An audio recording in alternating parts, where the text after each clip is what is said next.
Welcome to the Explainer. So, today we're going to tackle a concept that might look a little intimidating at first glance, but is actually one of the most beautifully simple tools in the entire world of data: the normal distribution.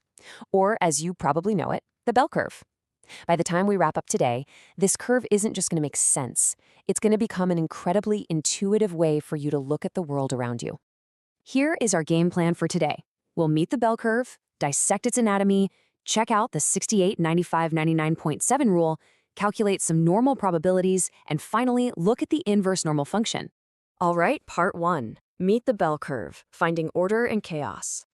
When biologists study massive copulations, like a huge colony of penguins, they notice something wild. Whether they're measuring heights, mass, or, I don't know, the weights of tigers in a jungle, the data isn't just random chaos. It naturally clumps together right around a central average.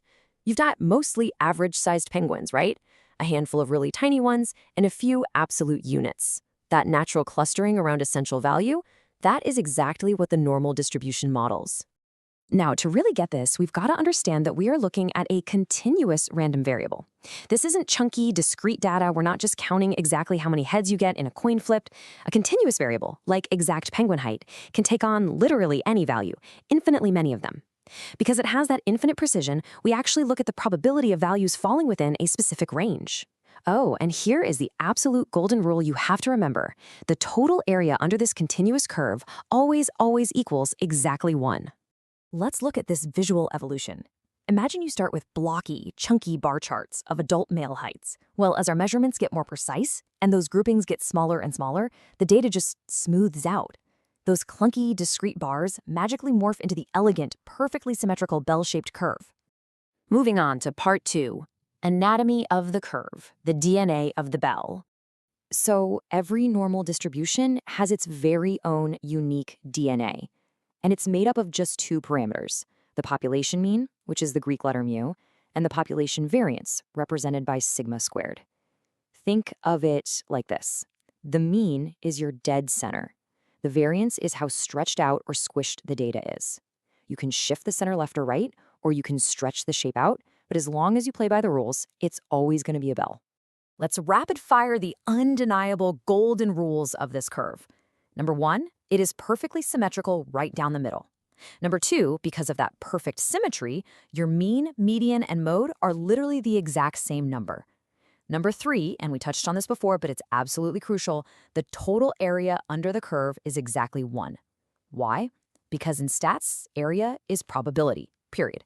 Finally, it has asymptotes at both ends. That basically means the tails trail off forever in both directions. They get infinitely close to the baseline, but mathematically, they never, ever touch it. All right, section 3, the 68, 95, 99.7 rule, the empirical toolkit. This rule right here is a total game changer. If you know a variable is normally distributed, you suddenly have this almost psychic predictive power. Roughly 68% of all your data is going to sit within just 1 standard deviation of the mean.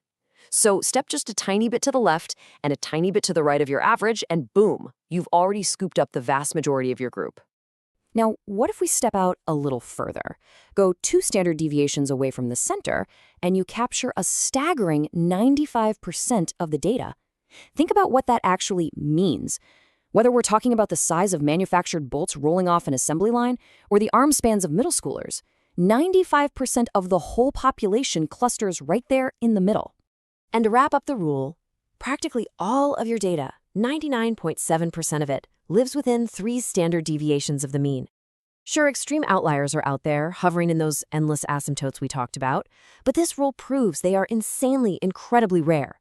If something is, say, more than 5 standard deviations away, the probability is basically 0. No way it happens. Section 4, calculating normal probabilities, letting the calculator work. Okay, before you even think about touching a button on your calculator, here's a massive pro tip. Always draw a quick sketch to see if your answer actually makes sense. Because area equals probability, sketching it out is your built-in reality check. If you draw a shaded section that covers like almost the whole bell, but your calculator spits out a tiny probability of 0.1, yeah, you instantly know you hit a wrong button somewhere. When you actually are ready to crunch the numbers, you'll use the normal cumulative distribution function on your device. The sequential logic is the same every single time. Step 1, pop in your lower limit. Step 2, your upper limit. Step 3, your standard deviation. And hey, quick heads up, that's just sigma, so be super careful not to accidentally enter the variance. And step 4, enter your mean mu. By the way, if you only have a lower limit, like trying to figure out the odds of someone just scoring greater than 24, you just set your upper limit to some arbitrarily huge number, like 100 or 1,000, just to represent that endless tail. These shaded blue tails brilliantly illustrate the whole concept. Finding the probability of a continuous variable is just measuring that specific shaded space. You set your boundaries, and the tech figures out exactly how much of that total area of 1 is colored blue. It's so wonderfully visual, isn't it? And that brings us to section 5, the inverse normal function, working backwards. So up until this point, we've been putting in data boundaries to find a probability. The inverse normal distribution completely flips the script. You pull this tool out when you already know the probability, the area, and you actually need to work backward to find a specific data value. Now, here's the trick to making this work. Your calculator is always looking at the area strictly to the left of your value. It's got to be on the left side of that boundary line. So you feed the calculator your known left side area, your standard deviation, and your mean, and it essentially reverse engineers the whole thing to pinpoint the exact missing value on the axis. Well, look at that.